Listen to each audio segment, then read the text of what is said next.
Bismillahirrahmanirrahim. Ada hadis yang sering dipakai, misalnya innallaha ta'ala idza anzala ahah minas sama' ala ahlil ard.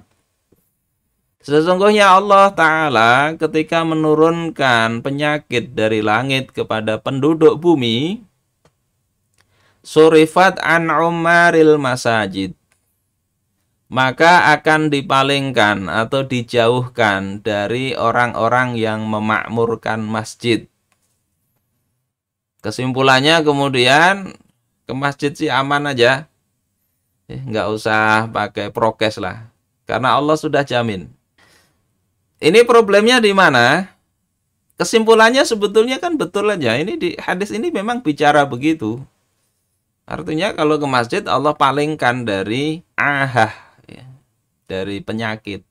Letak kekeliruannya pada pertama validitas nas. Ibnu Adi sendiri menulis hadis ini di dalam kitab Al-Kamil fil Du'afa.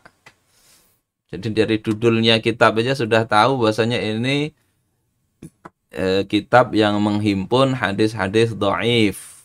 Jadi beliau mendhaifkannya. Tidak cocok untuk jadi alasan. Walaupun hadis dhaif itu boleh dipakai untuk fadilah. Jadi fadilah memakmurkan masjid, Allah akan jaga. Itu fadilah, bukan jadi landasan hukum. Nggak bisa dipastikan. Kemudian yang kedua, kita lihat ada para sahabat mulia, misalnya Abu Ubaidah bin Al-Jarrah. Beliau ini oleh Rasulullah dikatakan aminu hadhil ummah. Orang yang paling amanah dari umat ini adalah Abu Ubaidah. Beliau itu sahabat mulia, nggak mungkin nggak memakmurkan masjid. Kemudian Mu'adz bin Jabal, Yazid bin Abi Sufyan, Surahbil bin Hasanah, serta ribuan kaum muslimin di Syam pada tahun 17 atau 18 Hijriah itu, mereka terkena taun. Terkena wabah yang terkenal dengan taun Amwas. Wafat. Artinya apa? Ya, hadis ini pertama tadi dhaif, yang kedua maknanya bukan seperti yang dikira. Artinya penularan secara fisik itu tidak akan diterima oleh yang memakmurkan masjid. Saudara-saudaraku sekalian rahimakumullah, ini penyimpulannya yang nggak pas. Kemudian ini riwayat tambahan diceritakan oleh Imam Ibnu Hajar Al-Asqalani. Ya, bahkan pada tahun ini 833 Hijriah. Ya. Orang berkumpul, berdoa, istighosah pas saat taun wabah penularan itu. Yang awalnya yang meninggal itu masih kurang dari 40 orang. Akhirnya korbannya menjadi 1000 orang per hari. Dan kemudian bertambah. Itu di Mesir pernah terjadi begitu. Kurang apa mereka? Mereka berkumpul, beristighosah, berdoa. Meminta kepada Allah. Allah Maha Pengampun, Allah Maha Penyayang.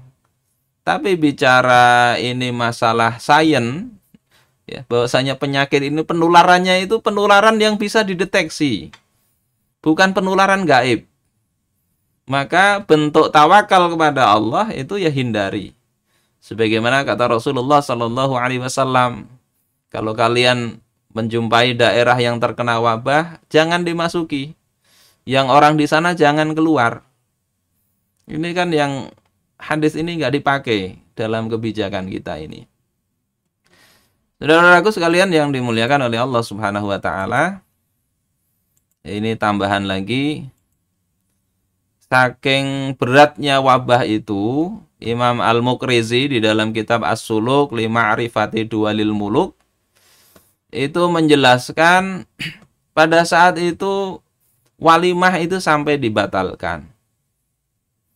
Kemudian tidak ada pesta selama epidemi itu. Kemudian azan ditiadakan di sejumlah daerah.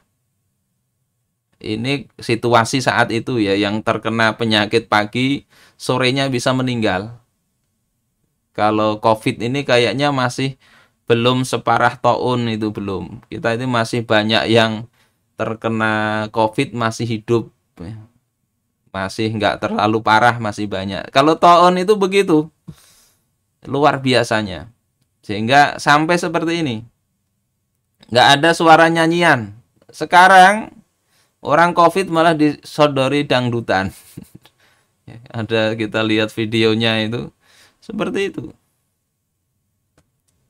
Bahkan wa ghulliqat aktsarul masajid wazawaya. Ditutup banyak masjid dan juga zawiyah, ya, tempat-tempat pendidikan. Jadi pernah gitu, kalau ada yang mengatakan, oh sehebat-hebatnya taun nggak pernah ada masjid ditutup. Ini pernah terjadi. Walaupun saya sendiri kalau untuk kasus sekarang ini nggak menyarankan. Yang sehat tetap ke masjid lah. Jadi karena kita ini masih tidak seperti taun amwas itu. Tapi tentunya dengan tadi yang betul-betul sehat, yang memakmurkan masjid itu.